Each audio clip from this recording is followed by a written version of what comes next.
right, so today is Monday, September 12th, 2023, and I have the pleasure of meeting with a special woman. I'm going, instead of just saying her name, I'm going to have her introduce herself momentarily, but this is just another interview with one of our participants who have been touched by our program.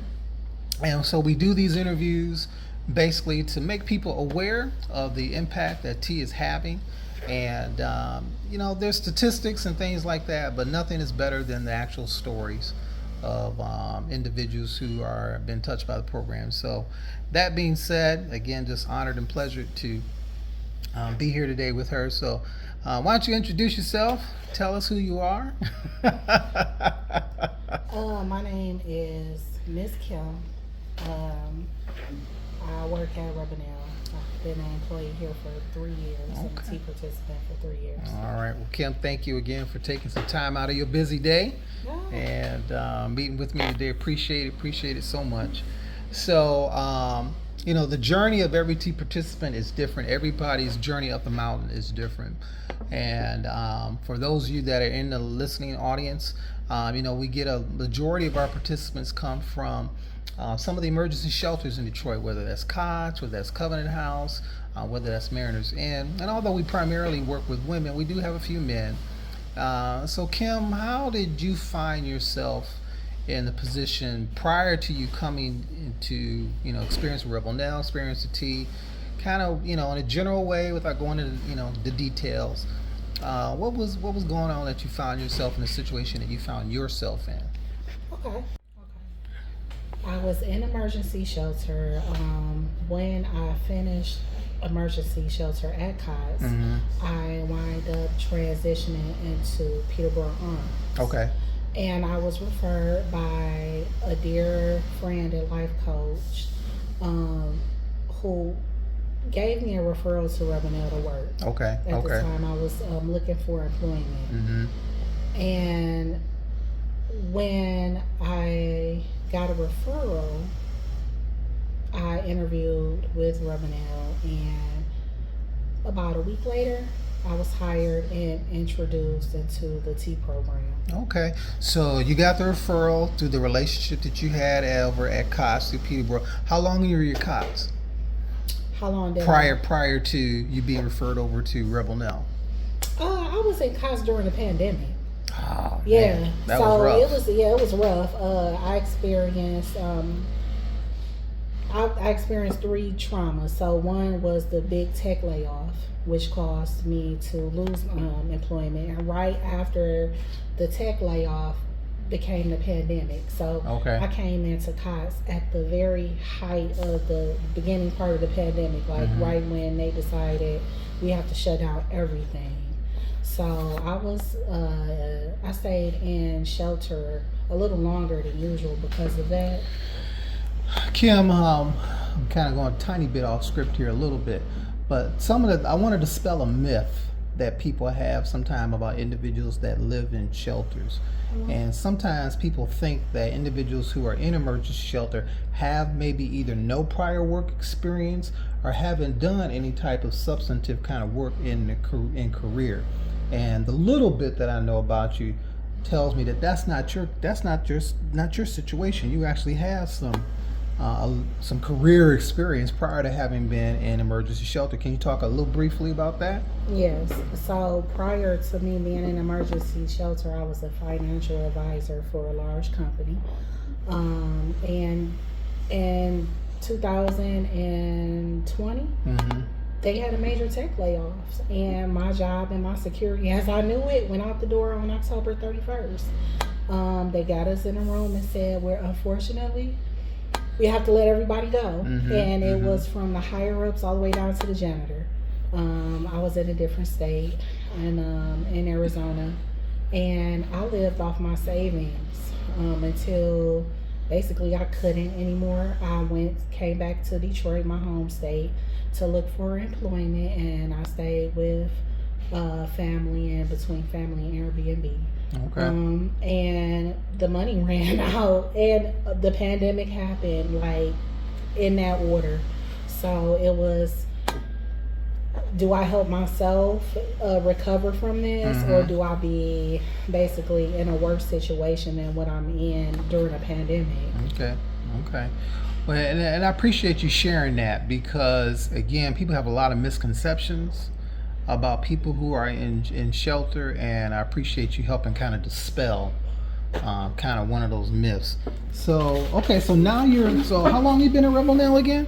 Almost 3 years. Almost 3 years. So, so you're at Rebel now, you're working, you're making some money and beginning to kind of rebuild from the whole pandemic, emergency shelter situation, and again, for our listening audience, T is the outgrowth. It is the nonprofit that was formed by the founders of both Rebel Now, Diana Rogerson and Amy Peterson. And so at some point in time, you're working and somebody tells you a little bit about something about T. You're like, what is T? What's T with T? What's T with T? What's going on with T? So you've done different things like the lunch and learns and stuff. So how has T helped you in what way, shape, or form? While you have also been obviously a part of Rebel Now, how's been that experience, and what way has T benefited you? That's a good question. I think T, at the time when I started T, it was interesting to see a nonprofit so closely involved with my place of employment. Okay.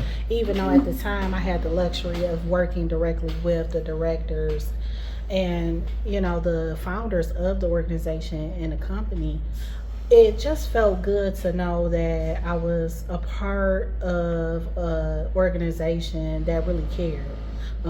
From my growth cycle professionally and mentally, I've watched T evolved over that point too.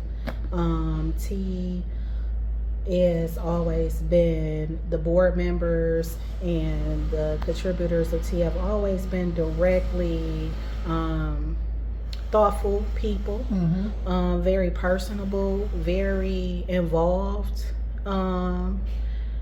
and always willing to hear the participants and what they thought needed improvement. I've never been around an organization that really wanted to know what the participants were thinking about how the organization impacted their lives. So it was a good thing. So at some point in time, and we're wrapping up, at some point in time, T has the opportunity to come into some resources to help with individuals that had entrepreneurial acumen, which you definitely did and definitely do.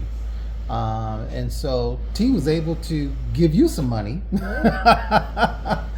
to help you with your endeavors. Can you talk a little bit about that? Yes. So one of my ventures was to aspire to open up a nonprofit organization called Safe for Autism, and I applied for a grant for a capital funding with T and was approved. And tell us a little bit about your nonprofit as we begin to close. Okay. So Safe for Autism is inspired by providing wraparound services for families that have children or members that are on the spectrum or neurodiverse. So what our goal and mission is to provide safe spaces for people that are autistic and neurodiverse in the inner city communities. Okay, and how would people be able to contact you if they were interested in helping out? That's a good question. So they can contact, of course, our website, Safe for Autism. Okay. And that's safe4autism.org. They can follow us on Instagram, or they can reach out to our awesome leader here at T, Donovan, and he will pass that along to me as well. So. All right. And then, so what is, you've gone through a lot, you've experienced some things. What are got some plans for the future? What does the future look like for you? It always looks bright. I feel like if it's a will, it's a way. If I can scratch my way through something, I'm gonna do it. So Okay. it's looking Okay. pretty bright. All right, all right. And then finally, last question. There are other individuals that T is working with and are going to be working with, particularly this upcoming year, 2024. And, you've gone through your share of experiences. What advice, what words of encouragement would you have for future participants, women in particular, obviously, in terms of helping them through their situations? Any words of encouragement or thoughts, advice on that? It's only temporary. So if you're going through something, just know it's only temporary.